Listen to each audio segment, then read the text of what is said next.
En entrant chez Divicom, l'accueil est loin d'être traditionnel. Arthur le chien vient saluer les visiteurs avant de repartir faire la tournée des bureaux. Ici, il n'y a pas de patron. En 2016, la propriétaire a opté pour un changement radical appelé holocratie, alors que son entreprise s'apprêtait à frapper un mur. J'ai pris le modèle hiérarchique, j'ai fait un gros X dessus. Salut Arthur! Les postes de direction ont été abolis, un système horizontal instauré, la philosophie de gestion est basée sur l'autonomie des salariés et l'intelligence collective. Une entreprise libérée, autogérée, autogouvernée. Ça veut dire que les employés sont imputables, sont conscients qu'on vise l'excellence. Je leur ai redonné les clés de l'organisation. L'être humain et les animaux sur la planète, là, ils ont toujours eu le mode de fonctionnement où il y avait quelqu'un qui lidait ou qui dirigeait naturellement. Fait que quand on arrive dans une atmosphère où c'est plus ce mode-là, c'est... Une adaptation. Oui, c'est, je pense même probablement une évolution. Bien que la directrice générale signe les chèques, il n'y a pas de chef, les décisions se prennent en équipe. Ce que j'aime, c'est que ça pousse plus les gens à prendre le lead. Puis parfois, il y a des personnes qui s'empêchent de prendre le lead à cause que, justement, ils ont un boss qui est vraiment très mauvais. Ça devient un automatisme qu'on développe avec les années, parce qu'il faut que tu t'ouvres aussi à ça. Si tu ne t'ouvres pas à ça en tant qu'employé, en tant que personne, ces changements-là peuvent être très difficiles. Un patron rigide qui leur dit quoi faire, ils n'ont rien de foutre, ils sont tous plus compétents que moi.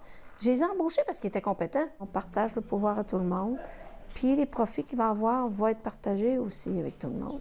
Chez Divicom, le plaisir fait partie de l'ADN de l'entreprise.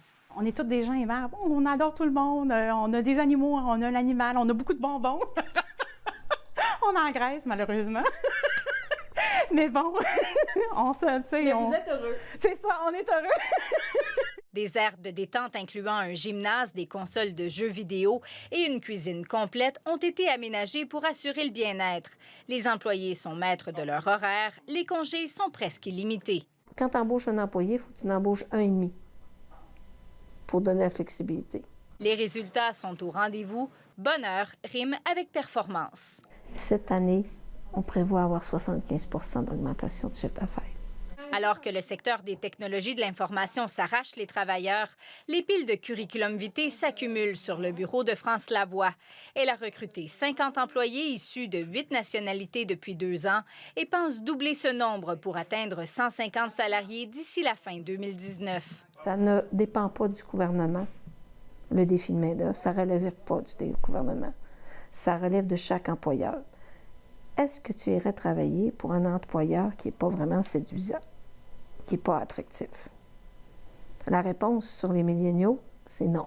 Pour continuer d'innover, Divicom mise maintenant sur l'armocratie comme dans l'harmonie, le management 4.0 pour milléniaux qui s'appuie sur le collectivisme plutôt que l'individualisme de la génération précédente. Il faut accepter de travailler sur soi dans une entreprise comme ça, parce que celui-là qui a l'ego, qui est la star, il y a peu de stars.